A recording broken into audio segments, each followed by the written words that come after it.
কিছুদিন আগে একটি রোবট কুকুরকে পাহারা দিতে দেখা গিয়েছিল মার্কিন প্রেসিডেন্ট ট্রাম্পের ফ্লোরিডার বাড়িতে, যা নিয়ে রীতিমতো হইচই পড়ে যায় বিভিন্ন মহলে। পট নামে রোবটটি তৈরি করেছিল বোস্টন ডায়নামিক্স নামের এক প্রতিষ্ঠান।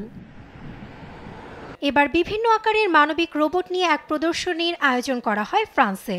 সেখানে যোগ দেয় ৩০টি কোম্পানি ও গবেষণা প্রতিষ্ঠান। নিজেদের বানানো সবচেয়ে আধুনিক রোবটগুলো প্রদর্শন করেন তারা। সম্প্রতি দেশটির ন্যান্সিতে হয়ে গেল হিউম্যান ওয়েট রোবটের এমন আন্তর্জাতিক সম্মেলন। রয়টার্সের এক ভিডিওতে দেখা যায় বিভিন্ন আকৃতির রোবট মানুষকে উদ্দেশ্য করে হাত নাড়ছে।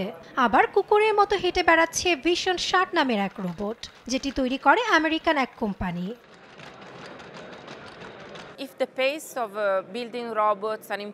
এরকমভাবে রোবট তৈরি ও উন্নয়ন অব্যাহত থাকলে এবং একইভাবে কম ব্যয়ে বানানো গেলে আগামী ৫ থেকে ১০ বছরের মধ্যে এর রোবট আপনি কিনতে পারবেন ও দৈনন্দিন কাজে ব্যবহার করতে পারবেন।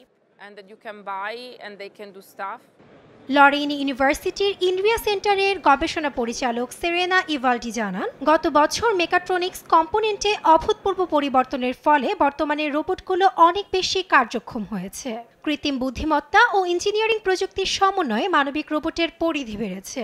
ইঞ্জিনিয়াররা মানুষের অবয়বে ডিজাইন করছে রোবট, অন্যদিকে কৃত্রিম বুদ্ধিমত্তা যোগ করে এই মেশিন প্রযুক্তিকে পরিবেশ থেকে শিখতে, সিদ্ধান্ত নিতে ও জটিল কাজে পারদর্শী করে তোলা হচ্ছে।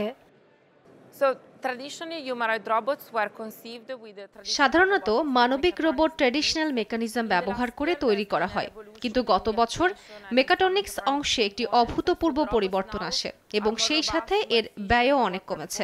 ফলে আরও কোম্পানি ও ল্যাব এ ধরনের রোবট তৈরিতে এগিয়ে আসছে। সেই সাথে নতুন নতুন স্টার্টআপও তৈরি হচ্ছে।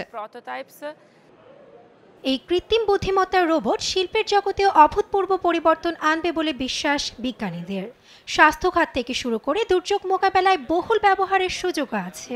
যদিও গবেষণা প্রতিষ্ঠানের পরিচালকের দাবি, অন্য যে কোনো কিছুর মতোই এ প্রযুক্তিরও অপব্যবহার হতে পারে, যা নির্ভর করছে মানুষের ইচ্ছার উপর। রোবটের এই বাজার ধরতে প্রতি বছর মাইক্রোসফট, গুগল, মেটা, অ্যামাজন সহ বেশ কিছু টেক জায়ান্ট এআই প্রযুক্তিতে বিলিয়ন বিলিয়ন ডলার বিনিয়োগ করছে। নাসরিন আক্তার, নিউজ ডেস্ক, দেশ টিভি।